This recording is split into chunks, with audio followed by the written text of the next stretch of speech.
O momento político do país, somado também à última Copa do Mundo, aquele vexame, né, que foi o 7-1, o que você acha que corroborou aí por essa perda de ufanismo, né? Porque a gente tá na semana da Copa, a gente não vê mais as ruas pintadas, não vê mais bandeirinha, não vê os carros, né, com bandeira do Brasil.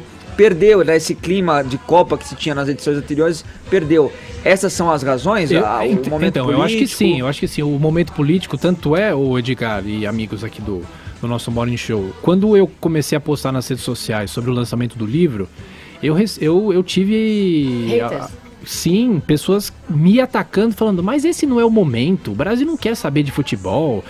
O futebol é coisa pão e circo, que uma pessoa é chata. Aí mistura com o CBF também, né? Então, mistura com a CBF, fala que a Copa do Mundo serve só pra desviar dinheiro da saúde, da educação. Não que isso não exista. A gente tem a maior prova do que foi o Brasil aqui com os estádios superfaturados. Mas por que eu posso eu posso estar preocupado com o momento do Brasil? Por que não também gostar de Copa do Mundo e de futebol? Uma coisa não anula a outra. Uma coisa não anula a outra, mas você tem razão.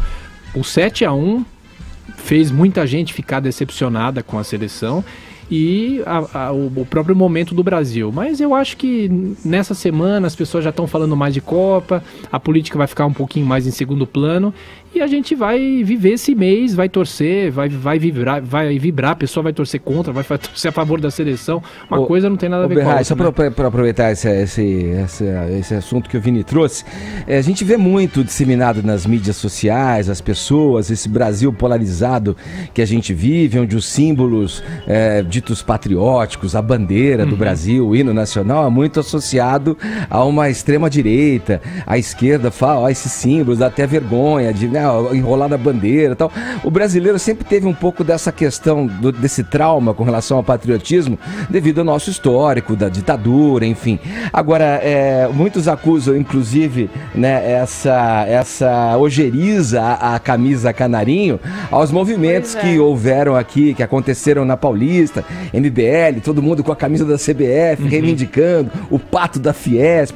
Tudo isso entra, de fato, dentro de uma discussão que, embora haja exageros ali, ela é muito plausível, né? Você realmente, a questão do pão e circo, quando você fala, poxa, a Copa do Mundo, eu acho que esse desânimo com relação à seleção brasileira, ela está totalmente atrelada ao momento ruim que a gente vive. Embora, né, haja também uma contradição até no que eu estou falando, porque em 70 o Brasil vivia uma ditadura militar e o Brasil foi campeão, levou a Jules Rimet, a troféu era o Jules Rimet, né? Era Jules e que o Brasil todo e que o Brasil festejou junto, né? Embora o momento político daí isso fosse trágico. Olha, mas talvez porque acreditassem na seleção. Acho que esse 7-1 dá meio um medinho de você falar, agora vamos torcer por esses caras. E aí vem mais um 7-1. O pessoal fala, são mercenários, ganham muito dinheiro, né? Tinham que ter vencido, né? Agora, a Copa de 70 eu sou muito suspeito porque eu sou um fã daquela seleção 70, mesmo tendo nascido 6 anos depois, né? Muita gente na época, quando a seleção foi pro México desacreditada, né? Quais os nomes, Thiago? Pra mim, que até hoje tu no Tetra. Pelé, Jairzinho, né? Vai. A seleção já ganhou outra. Eu sei, mas pra Félix, Carlos Alberto, Brito, Piazza, Everaldo, Clodoaldo, Gerson, Jairzinho, Tostão, Pelé e Rivelino. É a seleção de 1970. Quem sabe faz ao vivo. E muita gente... A base do Santos. Muita gente que estava, obviamente, revoltada com o momento político do Brasil, falou, olha, não vou torcer para a seleção, essa seleção não vai passar da primeira fase. Mas a seleção de 70, por mais que tivesse sido cercada por militares, porque na comissão técnica tinham militares. Sim. Por mais que isso tenha acontecido, a seleção de 70 conseguiu um pouco se descolar.